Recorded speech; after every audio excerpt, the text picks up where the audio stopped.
Hey, Paul, how are you?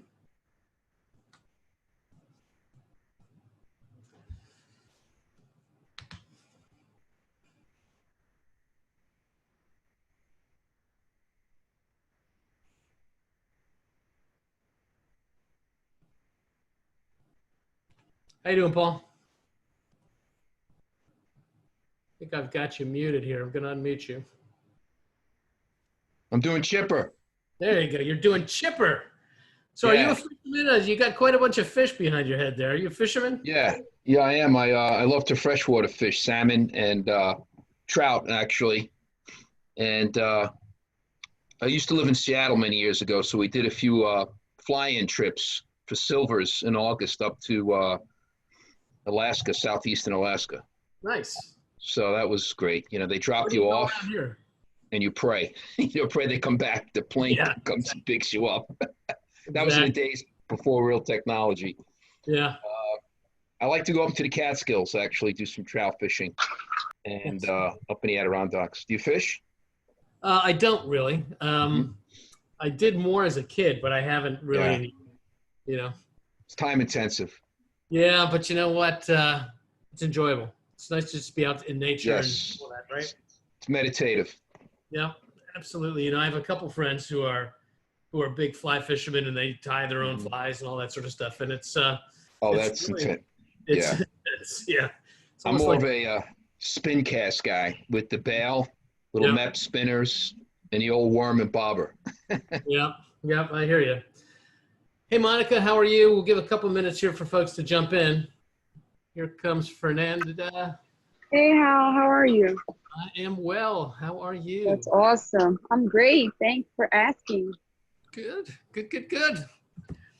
So I'll give a couple more minutes. Hopefully, we won't have Hmm. any challenges today. And yesterday, I was teaching a class for another organization that I do some training for. We had 50 people in the room when FiOS had a major outage in Westfield, and was without internet service for the better part of the day yesterday. So hopefully today they've got their act together, and we won't have that problem. So Hmm. give a couple more minutes, just another minute or two here. No, last time we were here, we had about 18 people in Hmm. the room. So Hal, yeah. a little feedback on the accountability. I had my second call with Michelle, Oh, and good. it's great. It's it's a really good method to be accountable all week long. You're always thinking about what you need to do because you're going to have that phone call. So Yeah, I, absolutely. That's the whole good. agenda, is just having somebody who you're going to report into. That's So, great. all right, I'm going to honor your guys' time because we have a fair amount to do. I know we will probably have more folks jumping in, and I'm going to start to share my screen. So give me a minute to get the PowerPoint going here. And this is actually session number 2 of Lead Gen 36123. So, Hey, Hal. yes. Kim, are these recorded somewhere in case I'm waiting for some service guy to come if I have to jump off. Is it recorded to watch later?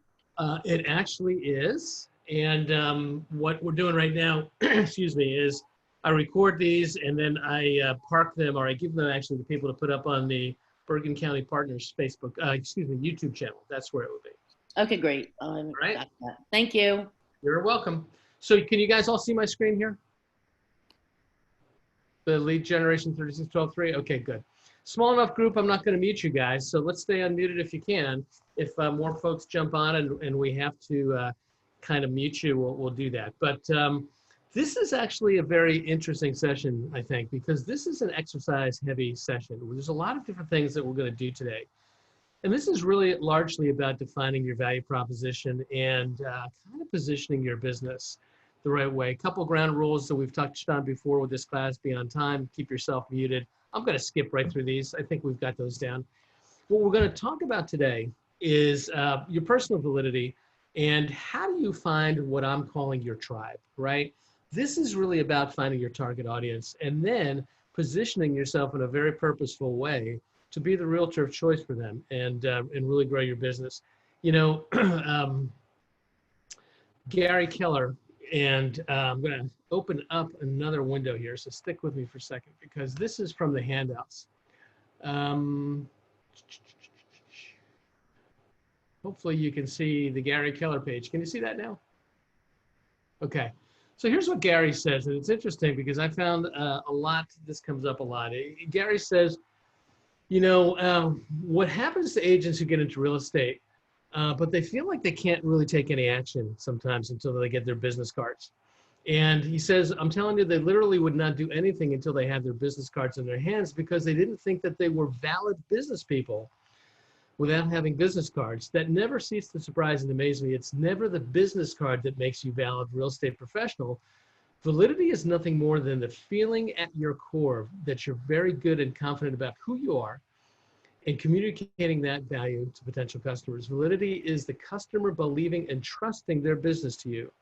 It's I always just tell agents to stop waiting for the business cards and just get out there into the marketplace. Now, I got to tell you something that comes up a lot. I see this a lot with new agents. They wait till they get their business cards because they don't want to reach out to someone and then not have a card to send them. And then here's what happens. They get their business cards in and they look at it and they go, that's not really my best picture though. I need a professional headshot. And so they wait some more to get a professional headshot. And then what happens is that comes in and they're like, yeah, but that business card kind of points to a website and I'm not really super happy with my website. So I got to get my website right. What jumps out at you from what Gary says here about validity? Anything jump out at you in terms of what makes people valid? It's just your belief in your confidence level in yourself and being able to present your value to someone else. Right. At your core, deep down inside, that you believe that you've got something of value to share, right? That's what the value proposition is. And it's never about the things that we do. It's about who do we believe we are. So what we're going to talk about today is how to build your unique value proposition. And if you remember, I think there may be a slide in here that has that Parthenon slide in it. Remember from Monday when we had sort of the platform of your business, and the very first foundational piece in this course is really trying to figure out who are you trying to find and what makes you valid in that world. Because until you figure out who your target audience is, it's really impossible to put together any kind of marketing plan and prospecting strategy that gets you in front of the right people. So we're going to work on some exercises today to kind of pull the thread out in terms of who should I be looking for and why.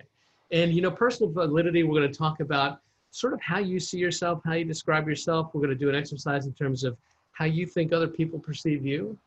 We're going to really start to think about the core services that customers want from us and making sure that what we're offering syncs up with what they say they want. So many businesses fail, and entrepreneurs as well, because they come up with something that they think is good and they think is meaningful in the marketplace, but the market doesn't care, right?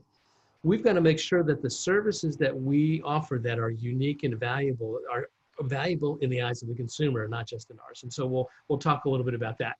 And then, structuring your unique value proposition and really building your business plan on it from there is how we're going to go. So here is that Parthenon, right? And so what we said is this is where we are today. Once we start to figure this out, then we're going to start to talk on Friday about prospecting and marketing. Now, what I'm going to tell you is today's a little bit of a kind of tip of the iceberg kind of a class. And what I mean by that is the exercises we're going to do today that we're going to start to do, we're just going to start this conversation. This is a process that takes more time than we have today. But we're going to kind of dive into the exercises and start them. And what I'm going to ask you guys to do is kind of finish them, kind of work with them this week and take these to a deeper level, because we won't have time to really spend all the time to go in a deep dive the way that I would like to and get you out of here before 5 o'clock, right? So power of the niche, right? And you've heard me talk about this before. Trying to be everything to everyone is a loser's game. The goal is not to do business with everybody who needs what you have. The goal is to do business with people who believe what you believe. That's Simon Sinek, one of the great thought leaders in the marketing and business space. And so it makes little sense to try to prospect and market until you identify who you're looking for, right? And so one of the things that I want you to think about it, this is called the long tail model. Anybody take statistics in high school or college? Just do a quick, in the chat box, you can say took stats or just unmute yourself. I want to know how many statistics people we have here. I think we all did statistics in college. Did you? I didn't. I was a music major. Oh. But I took it in high school. And here's what the long tail is. You remember the standard deviation curve? Mm. Monica's like, I tried to forget it, man. You're giving me bad flashbacks here, right? So the standard deviation curve at the top end of the curve here is the highest level of occurrences. And as you move further and further away out this long tail, there's less and less occurrences, right? And the less frequency of occurrences. And so here's what the model would say. Businesses, and this was kind of an idea that was in the book, The Long Tail, interestingly, same name, Chris Anderson is the author who wrote this probably, God, it's got to be 15, 20 years ago now. What he says is that businesses try to position themselves at this end of the curve. What they try to do is they try to position themselves where they believe the most customers are, because intuitively it makes sense. If you've got product or service to sell, putting yourself in front of the most people makes some sense. The problem with that would be what? What do you think would be the problem of trying to position your business in front of the most customers? What do you think would the problem that creates for businesses? Hard to focus, that you need a niche to focus on because there's so many different demands, expectations. That certainly is a challenge. It's hard to focus. What else? I would say more competition. Yeah, Andre, that's the big one. It's more competition. Everybody is there. And one of the things that happens is if you want to market your service or product that is appealing to the largest group of people, it's kind of got to be kind of middle of the road average, right? Because if it's too nichey, it's not going to be appealing to a lot of folks. Yeah. And so what happens is when you're trying to position yourself here, you're creating a product offering that is just kind of average in a marketplace that is the most competitive. How do you think that turns out? Not that good. And what Anderson's theory and treatise would be is if businesses would be wise to look further out and try to figure out further out the tail here, where is a niche that they have a product or service that can meet the need of that particular niche, where there's just not that much competition trying to compete in that niche. What Anderson says is there's more business out here on the long tail than most business owners can punch their way out of here at the head of the tail, because here there's too much competition. And I think that's a really, really smart concept. One of the things you saw last week, rather on Monday, if you were in the first session of this, when I started to show you market penetration reports and showed you that the top agents, and we would look right at their numbers, the top agents don't try to, work in multiple towns. They pick one or two and they crush it in those towns, and they don't really do much to spread out from there. Gary Vaynerchuk, anybody know Gary V? The king of social media in so many ways, right? I'm a big Gary Vaynerchuk fan in a lot of ways. I go back to knowing Gary Vaynerchuk back when he was working in his mom and dad's liquor store in Millburn, right down the road from where I used to work, before there was an internet and before Gary became the social media king of the universe. But what Gary says is we've got to go deeper before we go wider. Too many people try to go wide. Go deeper in your niche, and most of us are not deep enough. And so that's the exercise today, is trying to figure out what is the right niche for me to go deep into and why, right? So before we get there, I want to do a little bit of brain science here. What does brain science have to do with anything? Well, it's going to talk a little bit about, well, let me just get right into it. I'll explain it. The purpose of the brain, number one reason, the purpose of the brain is to do what? It is number one job is self-preservation, meaning the primary function of the brain is to keep us alive, right? And one of the ways that it does that is we're constantly scanning the environment to try to determine, is this a safe or an unsafe environment? And there's lots of multiple structures of the brain that are involved in different parts of this. And there's a frontal neocortex and the amygdala. I'm not going to get deep into brain science, but what you just have to start with the basic premise is that every interaction that you have, every situation that you're involved in, your brain is always assessing, is this safe or is this dangerous? And it takes a lot of energy to do that. And so one of the things that happens is that the brain starts to notice and depend upon patterns. Once it starts to see a pattern form, if it's seen that pattern before, it assumes it knows where that pattern is going to, and it just kind of takes a shortcut. It sees 2 or 3 pieces of the puzzle and it says, I know what that is. This is safe or this is dangerous. And it moves on to assess something else. It's called heuristics, right? These shortcuts, patterns and familiarity.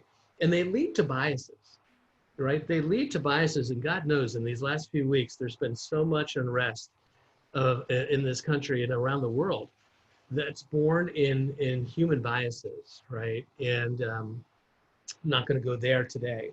But what I am going to say is we know that that's the way that the brain works.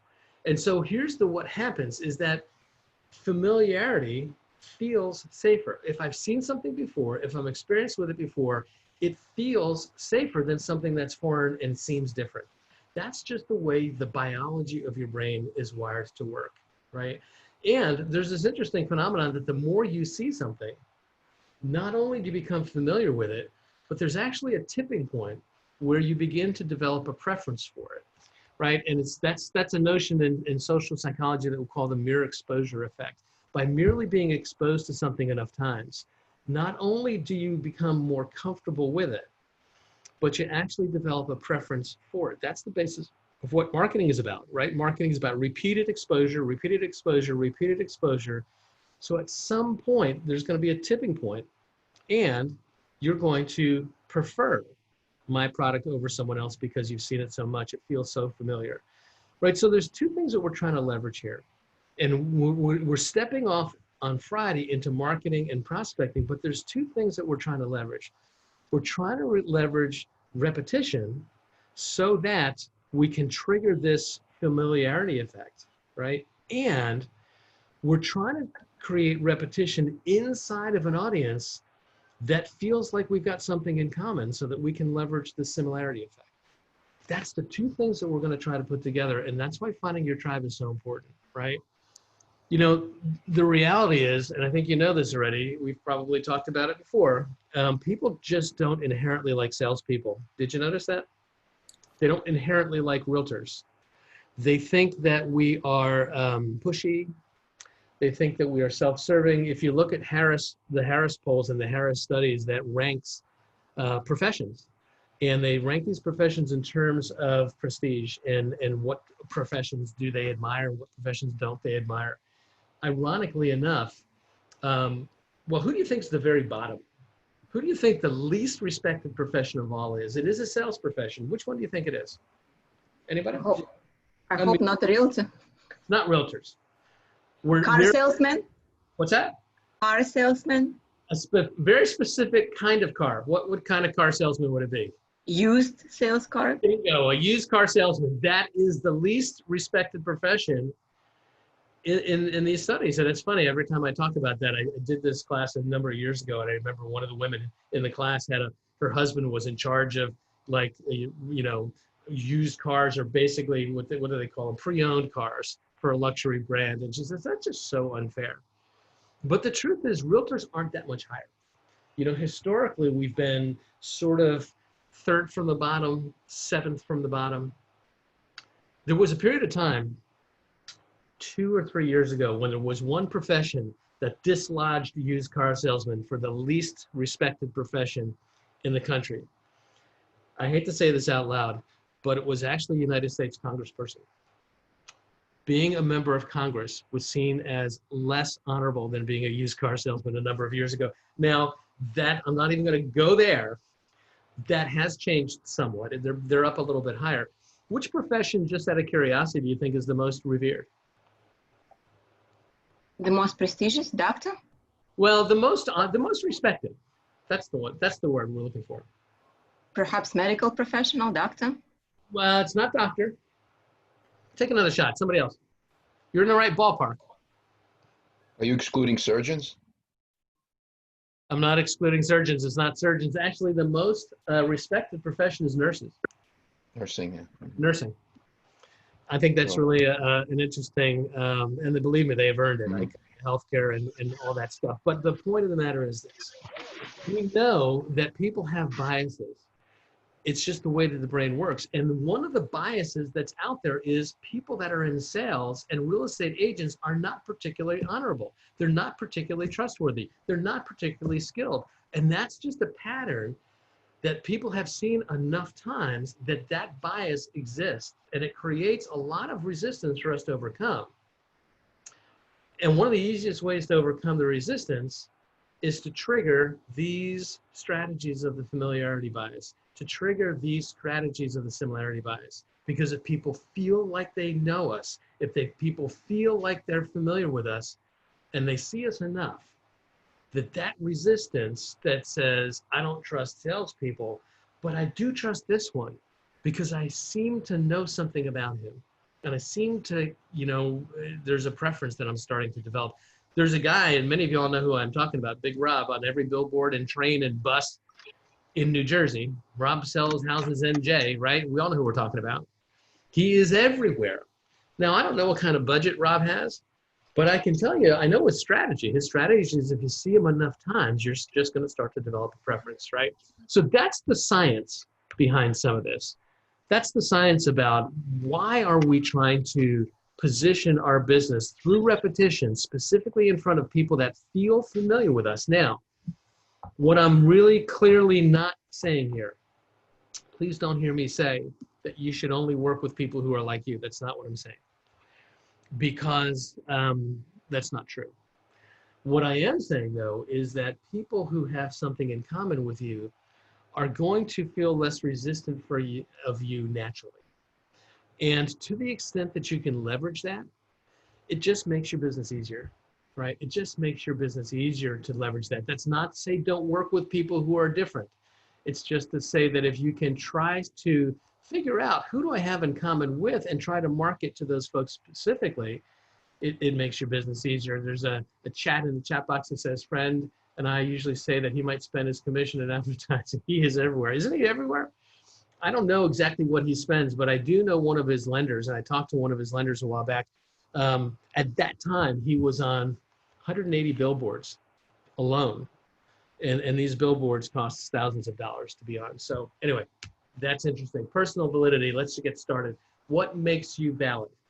We go back to what Gary Keller said in the beginning, and at the core, it's at the core of who you are. What do you believe is the value, the knowledge, the skills, the things that you already have? The truth of the matter is, validity already exists. The question is not, what do I have to do to become valid? It's, who am I already naturally valid with? Now, to be fair, as you are learning a new profession, there are certain knowledge things that you do need to learn to increase your validity, right?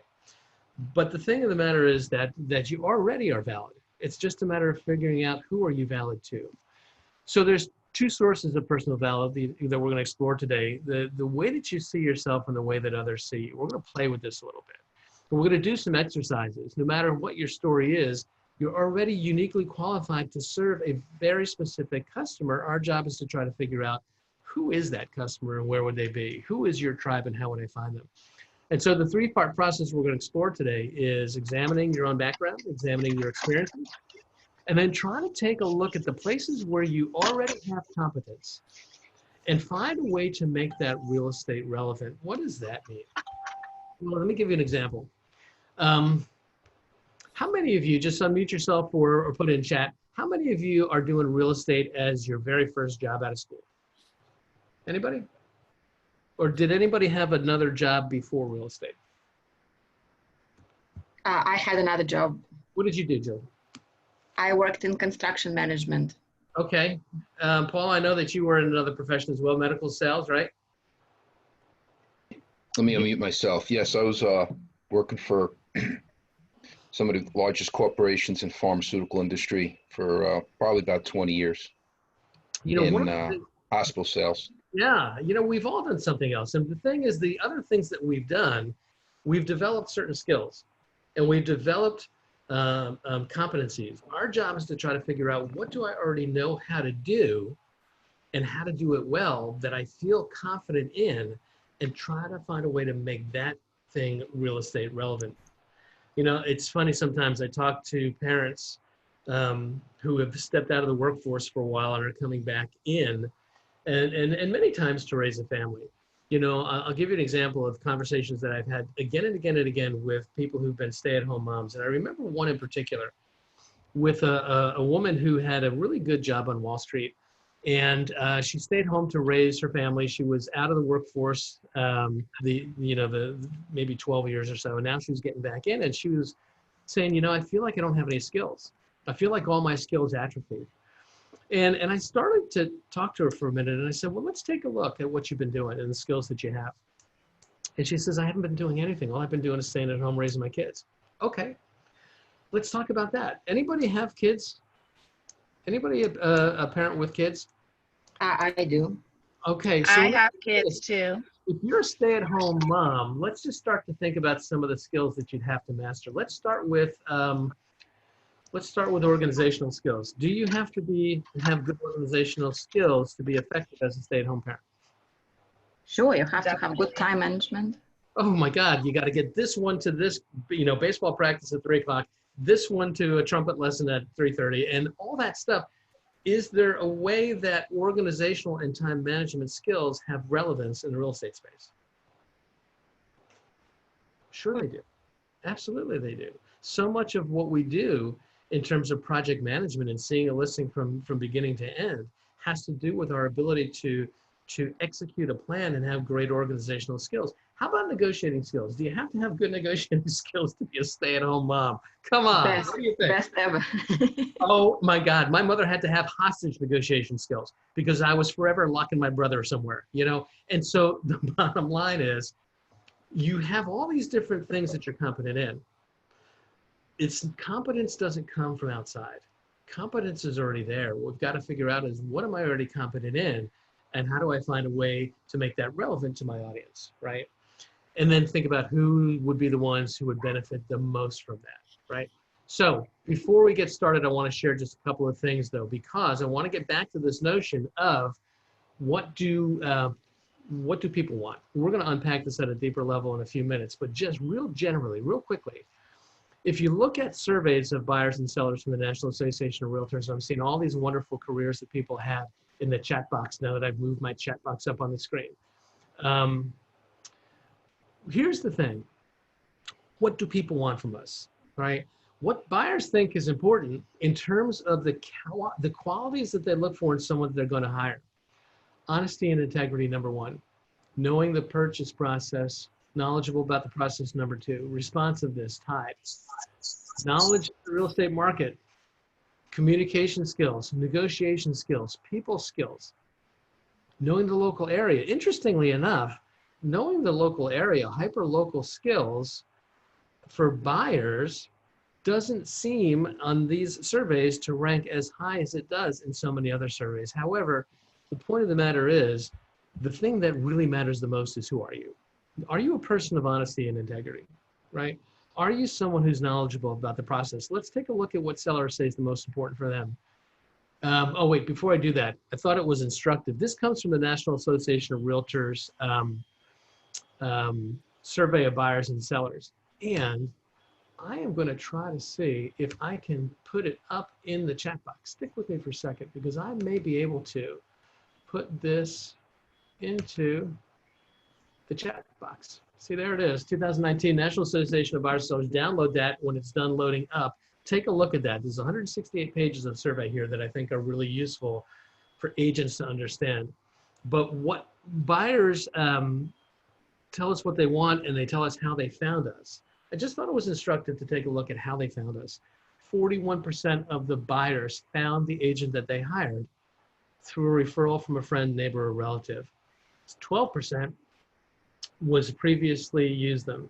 So what you're looking at here is 53%, over half of the people that hire a real estate agent to represent them on the buy side already knew that agent or got that referral from a trusted friend or neighbor, 53%. And then number 3 on the list, at only 7%, is that they found that agent because they inquired about a property online. 6% referred by another agent or broker. 5% found them through a website tied with open house. 4%, the agent actually prospected them. We're going to talk about a lot of different lead generation strategies throughout this course. But the thing I'm going to tell you is the strategy we're going to focus on first, and the one that's the most important, is right up here at the top. People that you already know. I mean, all these other things, there's a time and a place for, but I'm going to tell you that if you really want to have, you know, we talked about the 80-20 rule. Not everything matters the same way. Sure, prospecting, telephone prospecting is important, but it's only the way that 4% of the buyers found their agent. So it's kind of an 80% activity compared to these others. What do sellers say is an important thing? Well, the reputation of the agent. Are they trustworthy and honest?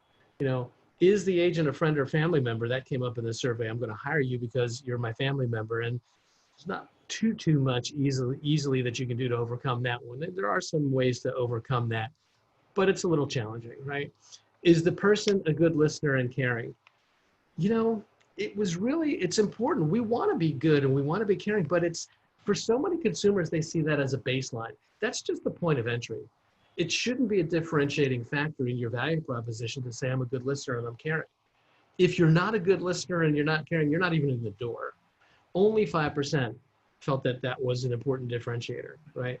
So we're going to unpack some of this a little bit later on in these slides, but I thought it was just kind of interesting also to take a look at where do the sellers find us. Same idea, 39% referred by a family or friend, 27% used them previously. On the seller side, it goes all the way up into 60, what is that, 66%, two-thirds.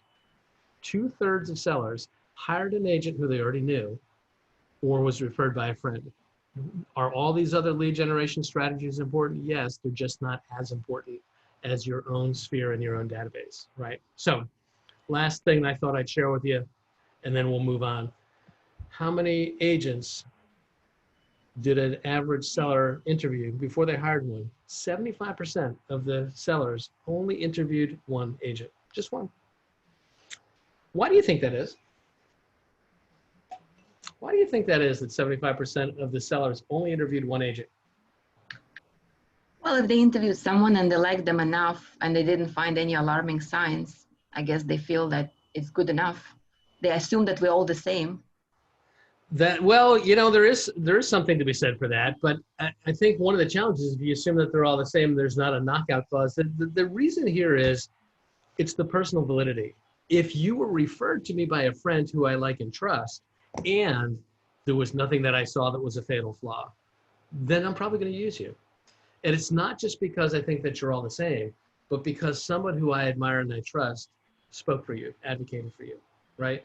That's why working in your database is so important. If we can get those referrals from friends, they're just going to make the business easier to do. All right, we're going to do an exercise. This is a 5-minute exercise. And I need to share my screen again, back to the manual. So can you see the manual? I'm going to go to page 11 here. So stick with me as I scroll through. Can you guys see? I'll probably have to make this a skosh smaller so you can see it all. Give me 1 second here as I move things around on this screen and probably make it that big. Can you see that now? Somebody just jump into the chat or unmute, tell me they can see. How do you describe yourself on the screen? Can you? Yes. Okay, good, thank you. Wasn't sure there for a minute. All right, here's the exercise. First thing we want to do is we want to kind of start with our resume. If we believe that we're going to be more effective if we work from the areas that we already have competence and find a way to make that real estate relevant, the first thing we've got to think about is, where do we have competence? And the way that we do that is we do this exercise that says, let's just take a look at your resume. What have you done? What are some of the jobs that you've had? What tasks did you perform in those jobs? What skills did you develop in those jobs?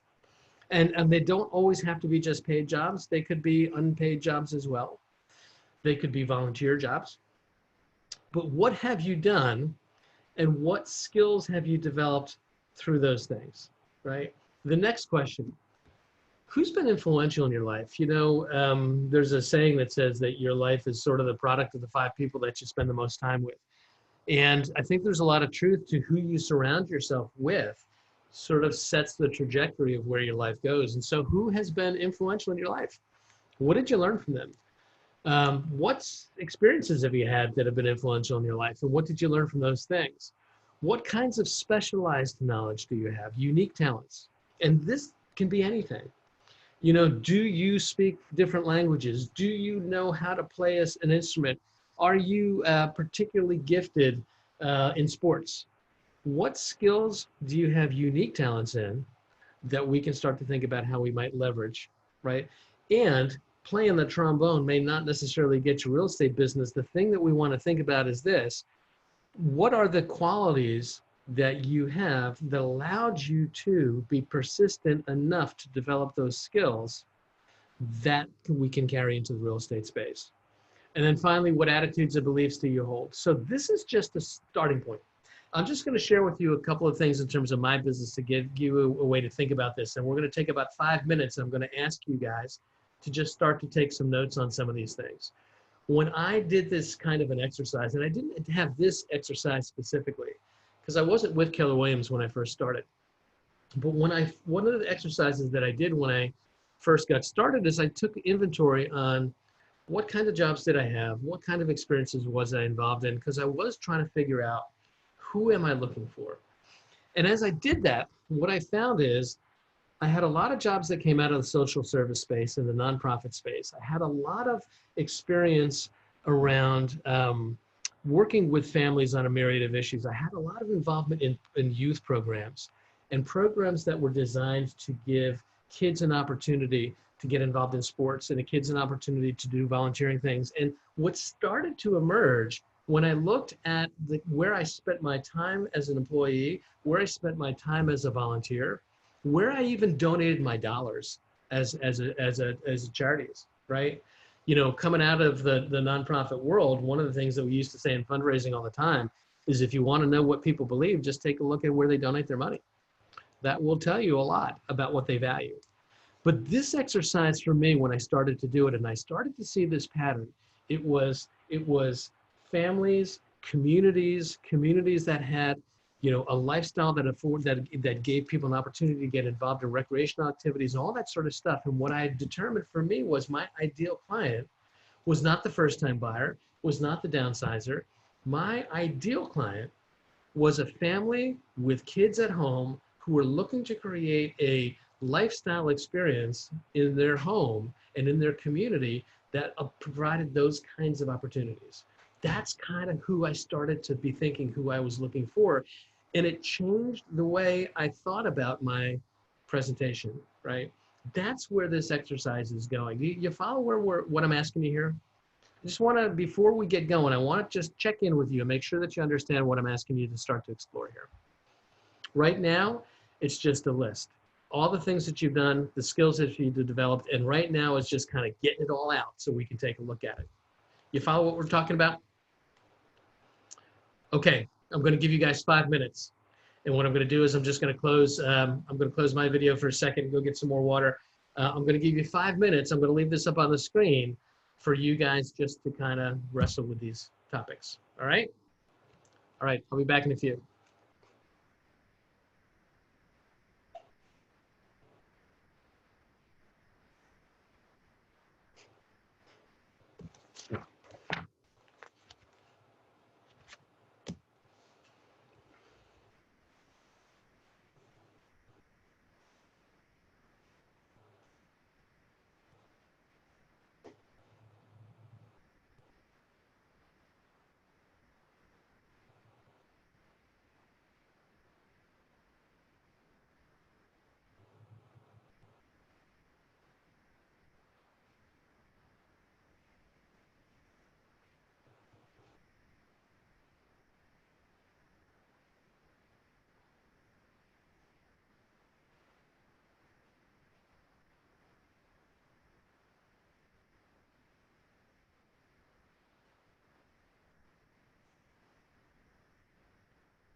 All right, guys. How we doing here? I'm going to ask you to stop for where you are now.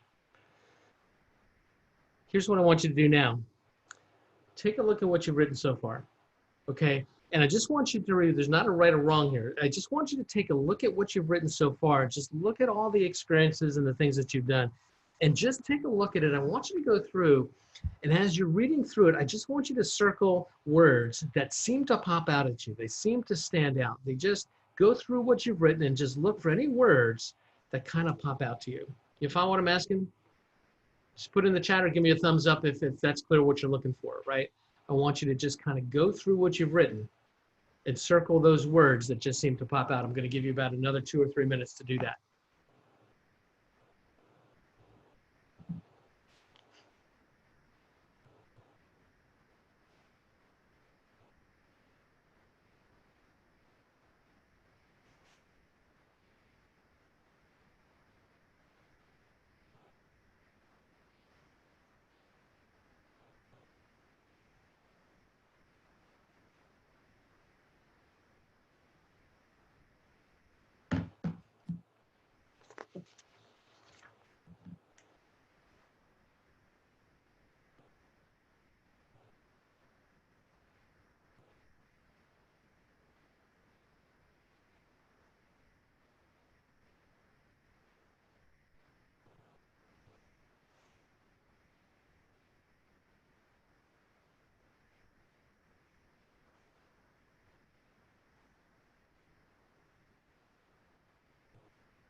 Okay, here's what I'm going to ask you to do. A couple people, just give me a couple of the keywords that popped out at you. Anybody? Just unmute yourself, or if you want to throw them in the chat box, that's fine. I've moved the chat box back to a place I can see it again now. Just give me some of the keywords that you circled that popped out in what you'd written there. Anybody? I came up with project management from my hospital sales experience because you have a lot of We're plans. going to go project management. What else? Came up with product launching because you get products, you have to launch them over certain geographic territory. Okay, terrific. Anybody else?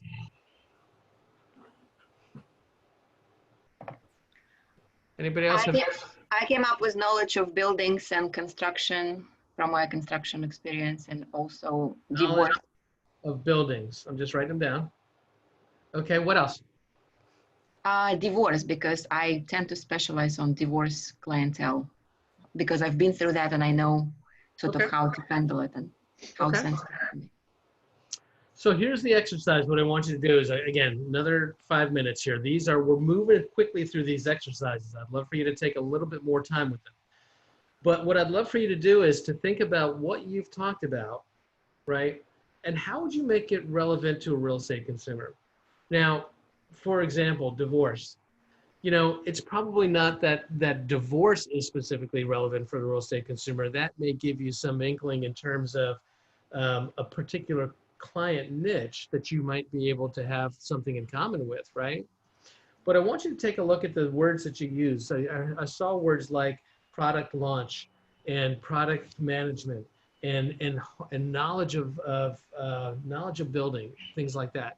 What I want you to do is take a minute and just write out how that's relevant to the real estate consumer, right? And we'll just take about 5 minutes or so to do that.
I see that a couple folks just jumped in. Looked like there might have been some links that were sent out incorrectly as to this meeting. So if you've just jumped in and aren't sure what we're doing right now, just stick with me for another minute or two.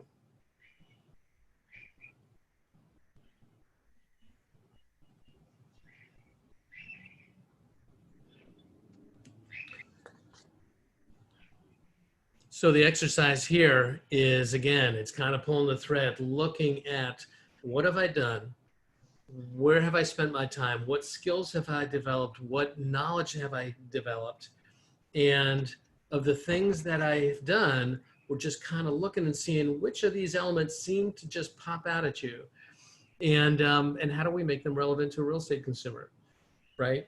So for example, for me, I'm going to go back to my business here. One of the things that I coming out of healthcare administration as one of the VPs of operations for a big healthcare system, I spent a lot of times negotiating contracts, right? I spent a lot of time negotiating contracts with vendors and suppliers and all kinds of folks. And so negotiation was one of the words, is one of the skills that I developed. It's one of the words that popped up. And one of the things that I put into my value proposition when I was looking to work with families is how, I could help negotiate, the terms and what they needed to get in the house so they could create the life that they wanted. It's taking what you've done, recognizing that you've already got competence. What do you already have competence in? How do you make it real estate relevant? And then who cares? Who actually would care, right? Who would that be important to? A number of years ago, I did this exercise, and there was a fellow in the room who had been a CPA. And one of the words that he circled was attention to detail. And detail was what he's focusing on. And one of the things that he found was, as he started to take a look at what he had done and the skills that he had and the knowledge and the talents that he had, is that his target audience could possibly be investors, because the skills that he had in financial analysis and the skills that he had in paying attention to detail was really useful for an investor, right? And so he decided that one of his target audience was to bring his knowledge and skill to people who wanted to be investor buyers. That's kind of what this exercise is helping us start to do, is helping us to shine the spotlight on who would be my unique audience and why. And it's largely based in what have I done? What do I have competency in? Who would that be relevant to? And then the last overlay is, where would I find them? Where would they be, right? We'll talk more about that as we go. We're running through this quickly, right? We're running through this exercise quickly. We only had a few minutes to touch on it. I want you guys to take some time and really do a deep dive on this, right? And really think about the places that you've worked, the volunteer things, the volunteer organizations that you've been involved in, the places where you've donated your time and efforts and your money and all that stuff, and start to see what begins to emerge, right? Now, I want to change gears. The first part of this exercise is, how do you describe your own set of skills? The second part of this exercise, and this is a little trickier, is what do you think other people would say? Right? How do you think other people would describe you? Now, I recognize that when you're asking, how do you think people see you? I'm asking you to make that determination through your own eyeballs. And remember what we said about biases and heuristics before, that we all have our own blind spots. We all have our biases. I think it can sometimes be useful to go to people that you trust and that really have a vested interest in you, and ask them, what do you see as the attributes that I possess that would make me uniquely qualified to be a good realtor, and see what they say. But the exercise we're going to do today, and again, just 5 minutes here, so I want you to think about people who you really care about. And these are people that you care about, and write down the words that you think those people would use to describe you. Then I want you to think about people that you have a lot of respect for. What are people that you care about? How would they describe you? People that you respect, how would they describe you? People that you've done business with, how would they describe you? It's interesting. A few years back, there was a fella who was in one of the classes, and I asked this question: how do you think people you've done business with would describe you, and he sort of said to me, well, actually not too good. And that's one of the reasons why I left the industry that I was in, because I wasn't proud of who I had become. And some of the things that I was doing to close the sale were not things that I believed in. Interestingly enough, he was a pharmaceutical drug rep. He was involved in the business of kind of selling narcotics, oxycodone, OxyContin, all that stuff. And the quotas that he had and the sort of misinformation that he felt he was telling doctors to get them to prescribe were just things that was making it hard for him to sleep. And so he left that career. Sometimes when people have critical things to say about us, it gives us really instructive information as well. But I want you to think about not just people you care about and people that you admire and respect, but people who've done business with you. What would they say? And then finally, you know, if you've had past customers, what's your customer experience been like for them? 5 minutes, we're just going to wrestle with these ideas. We're not going to report out on this. This is not a psychotherapy session, so we're not going to have to kind of get too deep on this. But I think it's really important because sometimes there's a disconnect between what we think we're providing and what people feel like they're receiving, right? So we're going to take 5 minutes. I'm going to close my screen again for a minute.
Alrighty, guys, I'm going to kind of wrap that one for now. You get the sense of where we're going here, right? So the very beginning of this now is, you know, what skills have we developed? What competencies do I have? How can I leverage them in a way that's relevant?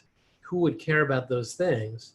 And then what are people's perceptions of me? We go back. I'm going to go back to the PowerPoint again for a second here. Give me a second to switch back to the PowerPoint. Screen share, PowerPoint.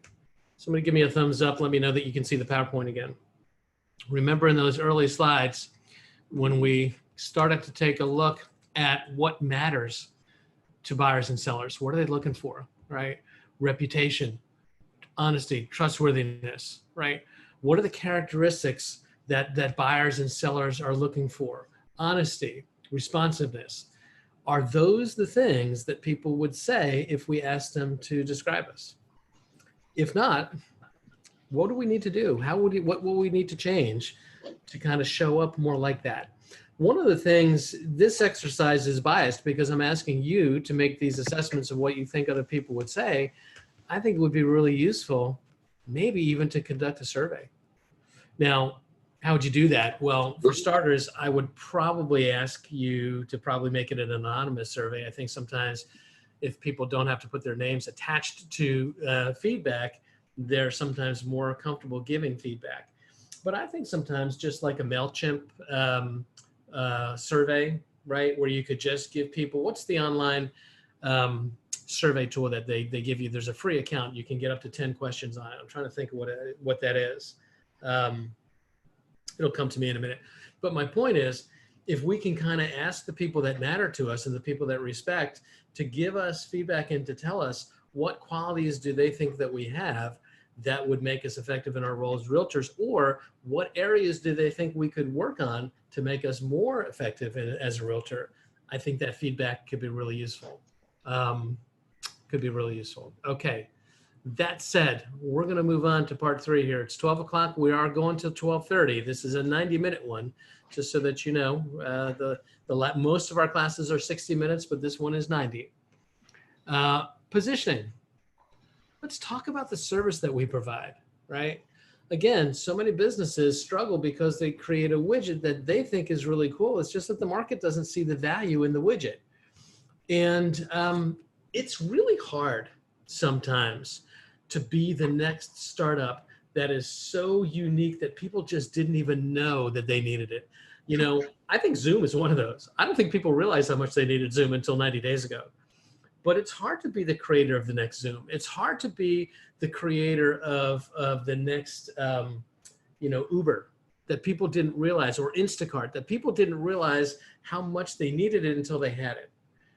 What we really need to do is sort of go more back into the notion of giving people what they want and making sure that the business that we're building resonates with what they say is important to them. So I want to kind of do some analysis of, what do you offer? What are the needs and wants of your audience? What's your pricing strategy? You know, is it advising entrepreneurs? Is it developing a market? Go ahead, George. I'm sorry? What, Hal? I thought you had popped in with a question. It sounds like you didn't. I'm sorry. No, I didn't. Okay. So, negotiating counteroffers, helping to evaluate offers, preparing a post-contract work list. What are the things that you offer? And how important is it to your target audience? And is there anything that's not being offered? Now, let me just share this thought about entrepreneurialism for a second. Entrepreneurs approach business needs very differently. An entrepreneurial approach to a business startup is not to create a copycat business. An entrepreneur doesn't look and say, there's a really good bakery in town, and there's a lot of people that go to that bakery and they make really, really good stuff. I think I should create a bakery.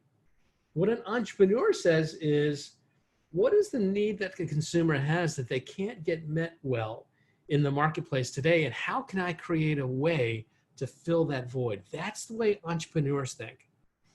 And the thing I would ask you to think about is in terms of your real estate customers, in terms of your ideal real estate customer, what is the need that they have that just isn't being met effectively by the choices that they have in the marketplace? And how can you craft your business to fill that gap? That's the entrepreneurial approach.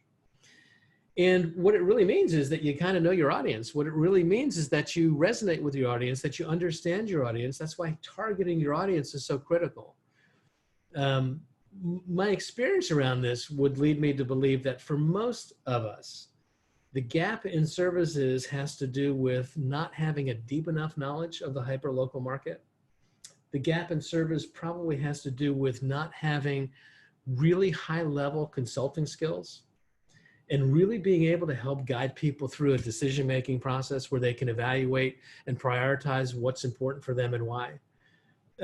It's probably developing skills in those areas that are some of the bigger gaps that are out there. But the next exercise is to start to really think about, what do you offer And how would that be something that would be meaningful enough to your target audience that you would be the preferred solution over someone else, right? Now, with that in mind, I want to go back to surveys. I want to go back to surveys and say, this is, again, National Association of Realtors. If you ask buyers and sellers, what is the most important thing that they want an agent to do for them? We already looked at characteristics. What qualities am I looking for? But this is more about, what do I want the agent to do? And number one on the hit parade with buyers is what? Who can just read that one out loud for me? Unmute yourself and tell me what's number one. Help Anybody? the right home to purchase. And the operative word in that sentence is right. Not find a home to purchase, because they can find homes themselves. They don't need you anymore to find a home. Gone are the days where you had to go to the realtor, and going to the realtor's office was kind of like the Wizard of Oz. The wizard knows all, and it's this secret, magical, mystical information. Now, inventory is out there. People can find. In fact, they can find so much that it's really overwhelming. And so what they need you to do is to have a level of expertise that can help them cut through all the noise and figure out what is the right home to buy. And so that requires a certain level of skill and knowledge. But far and away, the number one thing that they said is, help me find the right home.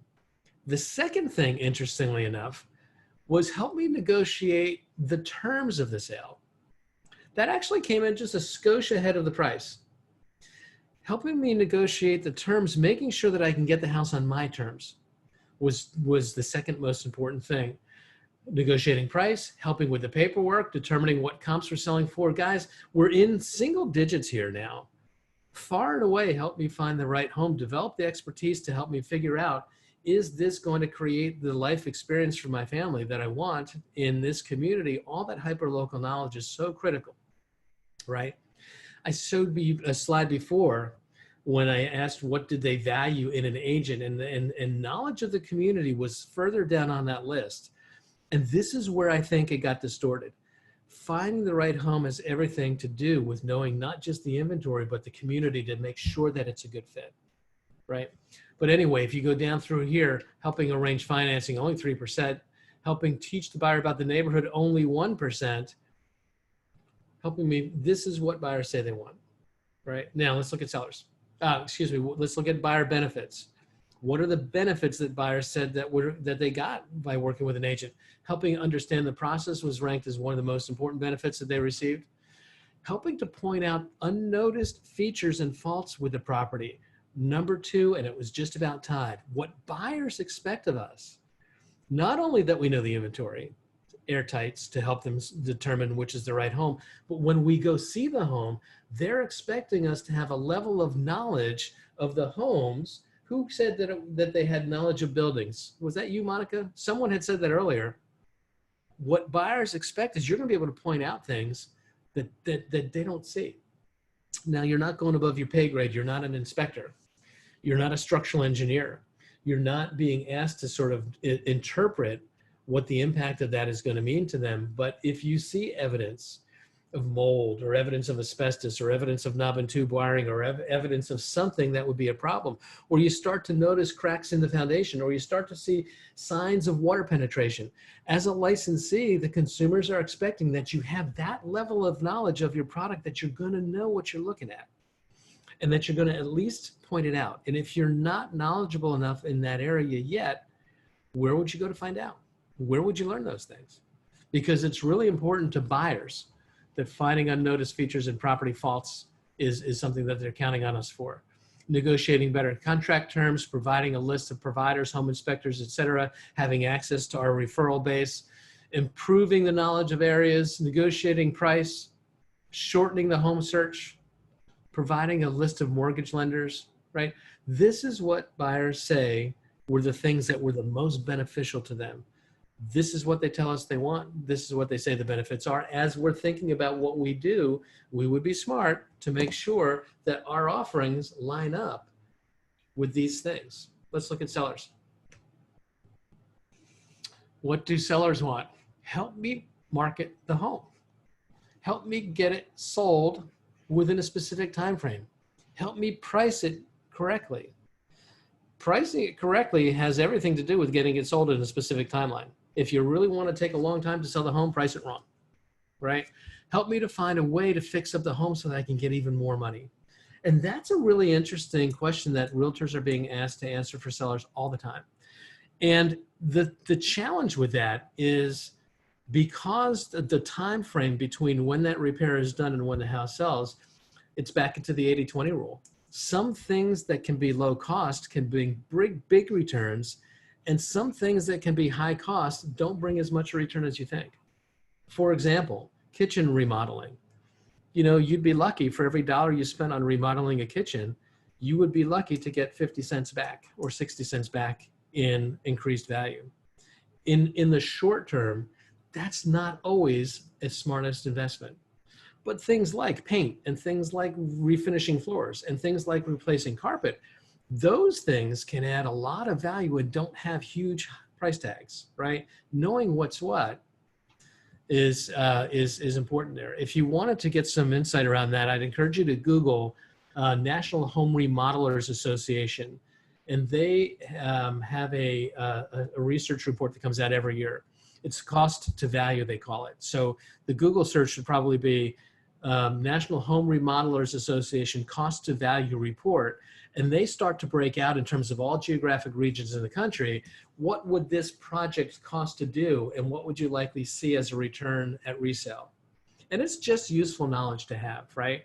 Down here, things that are not seen as particularly all that useful. Negotiating and dealing with buyers. It's only a 5% response, which I find fascinating. I find it fascinating that sellers feel like negotiating with their buyer is not necessarily the most important thing that they're looking for from their agent. I think they believe that they can do that negotiation themselves, or their attorneys can do that. And interesting, right? Just interesting stuff. The last, yeah, that's it. So here's the thing. What I want you to do now, and we're just going to take a couple of minutes. So I want you to just take a couple of minutes and just start to itemize the things that you do, all the things. This is just brain dump. All the different services that you provide to your buyers and all the different services that you provide to your sellers. We're only going to give this 5 minutes. You are not going to finish this.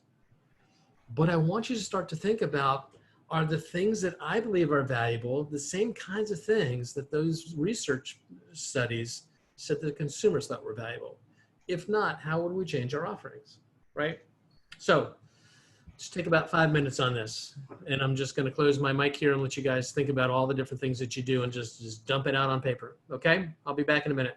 5, actually.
Does anybody have any things that they do as a value add for their customers that is something maybe a little different that they would be willing to share with the group?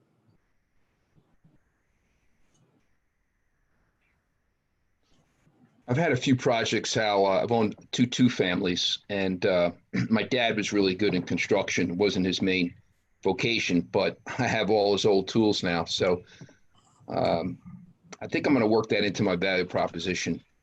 I for rehab and design. Okay, terrific.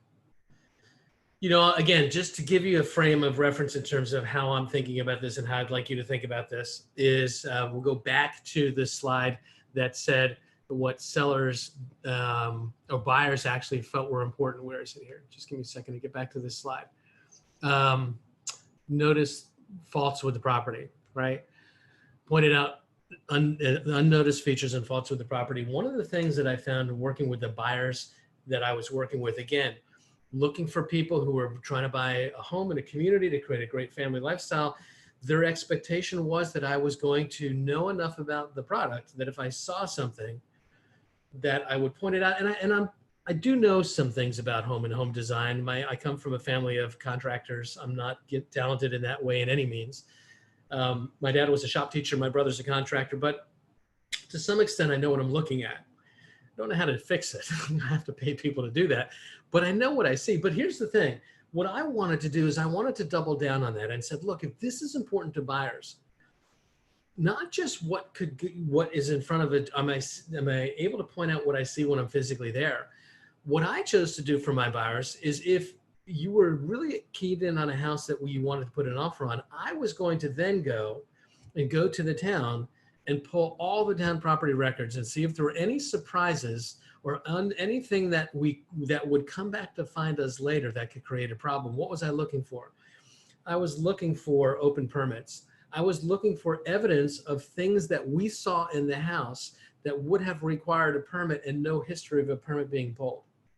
Those things are going to come back later on in the transaction upon inspection, and they're going to bite you in the butt. And so I was looking for things like what percentage of the house does the town believe is finished space versus unfinished space? And I found frequently there were homes that were built where the house was constructed with an unfinished basement and somewhere along the line, someone finished it. Well, what would be the impact to a buyer if a buyer buys a house with a fully finished basement and the town believes that it's unfinished? How could that come back later and create a problem for that buyer? Anybody want to jump in on that? No permits filed and completed, no certificate of occupancy. Could be that. The tax ratables haven't been assessed. It could be a problem. All those things, right, Paul? You know, one of the reasons why the town wants to have their guys go out and take a look at the work is A, to make sure that it's being done safe, but B, that if you're improving the property in a way that they can charge you a higher tax rateable and make more property tax, they're going to do it.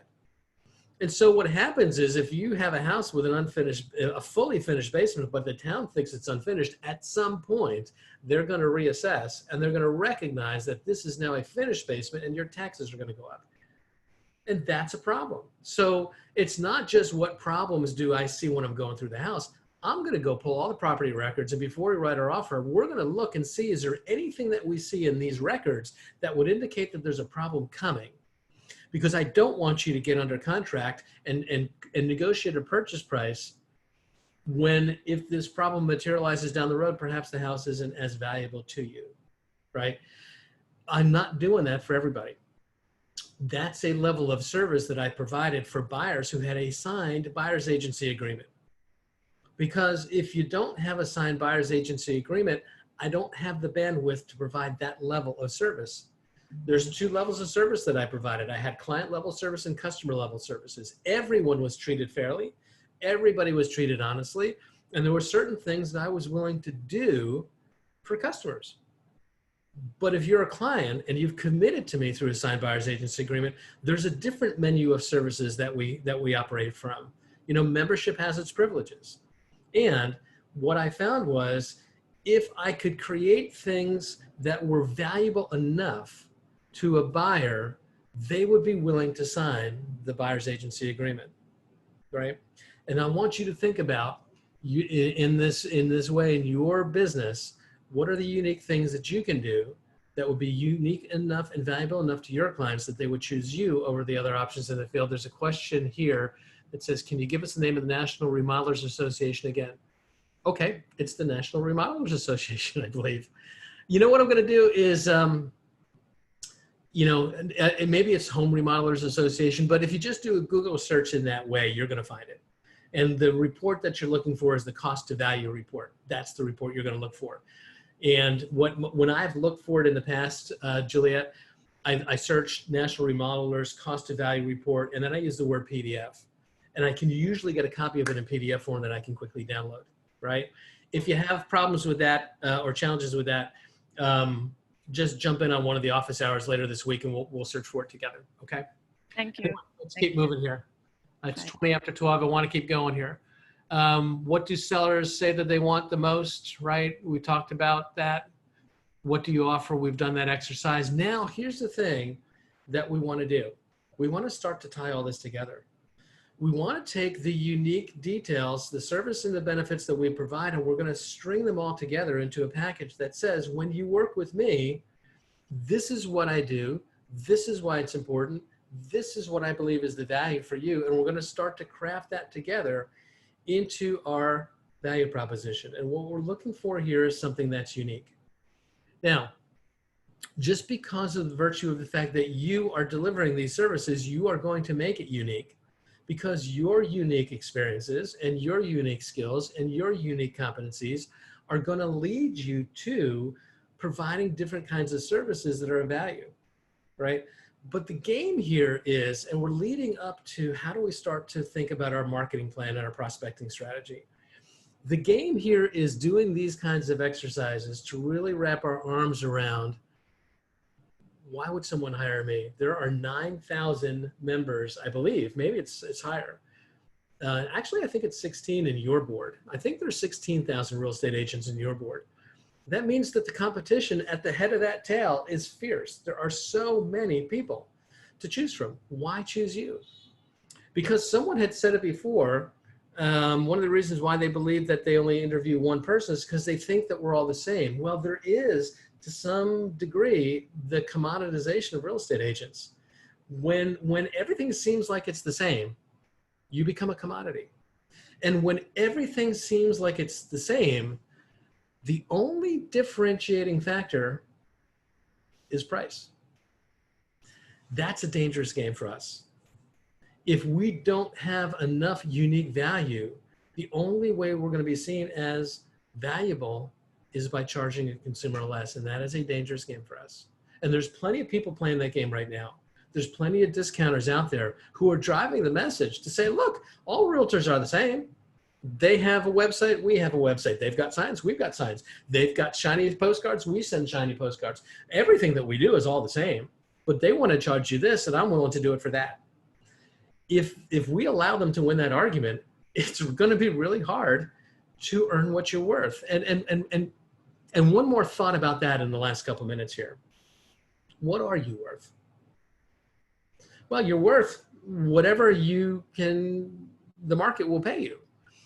But I just want to throw out an idea that this notion of commissions as being a percentage of homes value, let me ask you this. What's the commission that's the traditional commission? And again, I'm on record here.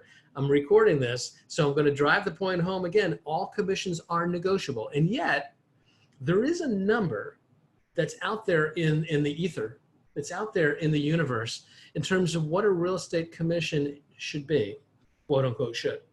It's a certain percent. What is that number? Anybody? Anybody know what that number is? Not necessarily what you're charging, but in our industry, there's this perception that the cost of real estate is 6%. I saw 6, I saw 5. 6% is out there, 5% is out there. Let me ask you this. How did that number come about? Does anybody know? Does anybody know how we settled on 6% of a home's value as the percent that we're going to charge for our services, or 5? Who can unmute themselves and tell me their understanding of how that number came about? Well, the truth is nobody can. I'm not seeing anybody do it. You can't, and I can't. And there's not a single person in the real estate industry anywhere in the United States who can tell you why it is 5% or 6% as the number that we determined we were going to charge when we charge for our services. And because there's no one who understands how that number came about, the consumers think it's a bunch of crap. What they think is, why should I pay you a percentage of the value of my house? You know, if I had a $800,000 house and you sold it for me and charged me 6%, you would be getting paid a whole lot of money. If I had a $500,000 house and you sold it, you would be getting less money, and you would essentially be providing the same services. No other industry would tolerate that. No other industry. You can't go into a medical profession. You can't go into a doctor's office and say, hey, you know what? I need to have this elective surgery. And yes, insurance companies do negotiate rates for that. But that said, you can't go in and say, you know what, I'm going to charge you this amount for this appendectomy. I'm going to charge him the same amount for that appendectomy, but I think you got more money, so I'm going to charge you 5 times as much. We would never tolerate that in any other industry. And yet, that is the model that real estate agents are stuck with.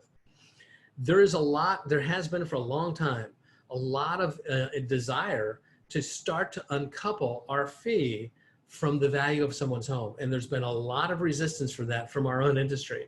And I'm not going to say good, bad, or indifferent, but what I am going to say is, because you can't defend why you charge what you charge based on percentage, the only way you're going to defend what you charge is based on value, right? It's just, you've got to be able to make a strong enough value case that people will say, I'm willing to pay you this amount, rather than just sort of have it tied to this magical, mythical number of 5 or 6%, right? Anyway, I don't want to preach, but that issue bothers me. I think we really struggle to have credibility in our industry when we charge people based on what the value of their commodity is, as opposed to what it costs for us to deliver service. I think that's a real problem for us as an industry, but that's my opinion. You don't have to share it, but I do want you to kind of think about, what are you going to do? What are you going to do that are going to cause people? And remember, 2 levels of service is perfectly acceptable. You can have client level services, and I think you should. I think you've got to create a different set. If you're going to commit to me, and here's what I mean by this and why I think it's important from a commitment standpoint. There's a limited amount of people that I can work with at a high level without having to go out and leverage myself and build a team. As a solopreneur, there's a limited number of buyers that I can work with, ready, willing, and able to find a home today, and do it at a high level. And so if you want to be one of those, and that number for most agents, when I talk to most buyers agents, most good, strong buyers agents on teams that all they do is buyers agency, most of them will tell me that they cap out somewhere between 6 and 10. 6 and 10 ready, willing, and able buyers that are prepared to buy today if the right inventory came across. That is an awful lot. There is so much to do. If you've got 6 people that all want to find a house today, that's about as much as any good, talented buyer's agent can do. And so if you want to be one of the 6, here's how I'm going to sweeten the pot for you. If you're going to be one of the 6, I'm going to provide this level of service. If you're not willing to be one of that 6, fine, I'm going to provide this level of service, and it's going to be perfectly competent. But membership has its privilege, and membership is built around your unique value, right? All right, it is 12:28. We're probably going to wrap it up here a little bit.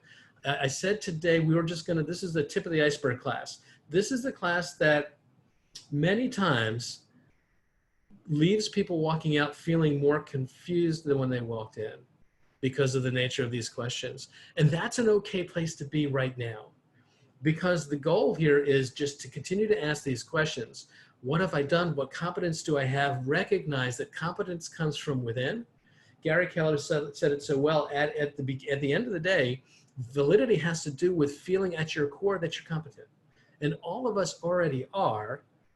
And that's not to say we don't develop additional competencies as we go, but all of us are already competent. Our goal is to go back, do the exercise, figure out where we've developed competencies, what competencies we have, how do we make those relevant in the real estate context, and who would care? And then the question becomes, how would I find the people that would care? Is there any particular organizing thought in terms of how my marketing plan would attract those people, right? And then if I've attracted them, what do they say is really important, right? I want to make sure that what I'm doing is something that they're willing to pay for, right? Because if you've got a product that nobody is willing to pay for, you don't have a product that's of any value, right?